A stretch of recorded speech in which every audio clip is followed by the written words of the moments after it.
Hello, I'm Jack Nichols and welcome to highlights of the 2010 AutoGP Formula Sim Racing World Championship.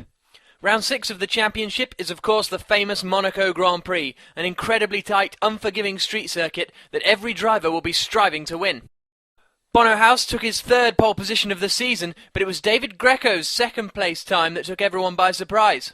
Ronnie Hannell qualified in third, and Racing Factory's reserve driver Timon Bollier shocked everyone when he set the fourth fastest time. Tali and Mikkonen qualified for the third row, making it a relatively good session for the Precision Motorsports team. To the race start, and with a very short run from the line to the tight first corner, everyone managed to make it through cleanly, with only incidental contact.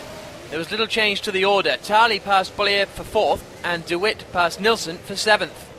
The first accident came when Disley and Morin made contact out of the tunnel, resulting in the retirement of Morin and Mathieu Prévost. As House stormed on with the lead, it was obvious that Greco could not keep up with the pace of the leader. However, he managed second place comfortably ahead of Hannell and Tali. Bollier was maintaining fifth position, and further back in the field, Malajic was clearly struggling in ninth place. It was soon clear that Patrick De Wit was being held up by Jarkko Mikkonen in sixth place, but with the tight Monte Carlo street circuit offering little overtaking opportunities, De Wit pulled off an amazing overtake through the Rascasse, catching Mikkonen completely by surprise. Malajic soon fell victim to the circuit, clipping his rear tyre on the Armco and crunching his twister machine hard into the wall. He retired immediately. As all four Precision Motorsports cars pitted for their first of their two pit stops, it became apparent that Greco, Bollier and De Wit were only one-stopping.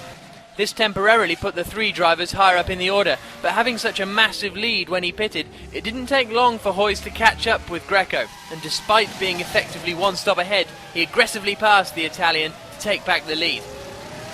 Bollier was now up into third, and Hannell and Tali soon caught and passed the one-stopping De Wit to move up into fourth and fifth. Tali's incredible pass around the outside of the tunnel chicane was certainly the overtake of the day. At the halfway point, Greco and Bollier made their one and only pit stops. Greco was now in fourth place behind Hannell and Tali, both of whom had another stop to make, putting Greco in a strong position to ultimately retake second place. Meanwhile, Marquez, who'd started from the pit lane, was struggling to catch the leaders. After his second stop, he was now placed in 12th position, with a long way ahead of him for a decent points finish. On lap 51, Tali lost the back end of his car heading into Rascasse, losing his front wing and adding 15 seconds to his pit stop time. This dropped him back well into the midfield. After everyone had completed their scheduled stops, Hoyes had a solid lead over Greco with fresh tyres, and he was able to quickly increase the gap further. Hannell was in third, Bollier in fourth, while De Wit was in fifth position. He was coming under a lot of pressure though from Jarkko Mikkonen, who had a fresher set of tyres. However, Mikkonen locked his brakes heading into Mirabeau and sent De Wit sliding into the wall. De Wit aggressively took the position back. Now there was a three-car train of Marquez, Morris and Tali right behind them. It all got very messy on lap 66 when Mikkonen ran into the back of De Wit at Massenet, causing De Wit to lose his front wing. Despite a severely damaged car, De Wit seemed uninterested in giving way to the three cars behind him, and as a result a bad accident occurred between all three cars, when Tali collided with Morris and then Marquez. While Marquez continued on and Tali pitted, a nasty collision occurred between Jean-Eric Saxon and the stricken car of Lee Morris. Winning on the most unforgiving track of the season, Bono Hoyes took the checkered flag with the win, never in doubt throughout the Grand Prix. David Greco drove a solid race, finishing in second, just managing to hold off third place Hannell in the closing stages.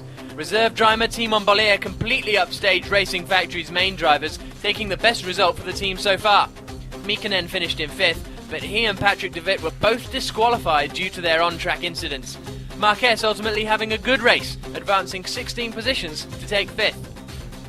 Despite Tali's poor result, he maintains the lead in the Drivers' Championship standings, 8 points ahead of Domagoj Malajic. Hoyes had now closed in the gap considerably to the lead and is only 20 points away from Tali. Marquez is in fourth, and Greco's solid result has kept him in touch with the championship leaders. The lead in the Constructors' Championship is now tied between Twister and Precision, with both teams on 138 points. Leon Cavallo remained close behind on 105 points, but it's a long way back to fourth place, currently held by Ghost Speed Racing, single-handedly due to David Greco's tally. Torrent Motorsports and SB Motorsports are still well in the running for fourth position. The next race will be the Turkish Grand Prix. You can tune in at 5:25 PM GMT on the 23rd of May for the multi-BC broadcast. To watch the live action, go to www.formula-simracing.net and follow the links to the live broadcast. We hope you've enjoyed this presentation. I'm Jack Nichols, and we'll see you in a few weeks' time for the next round of the AutoGP FSR World Championship.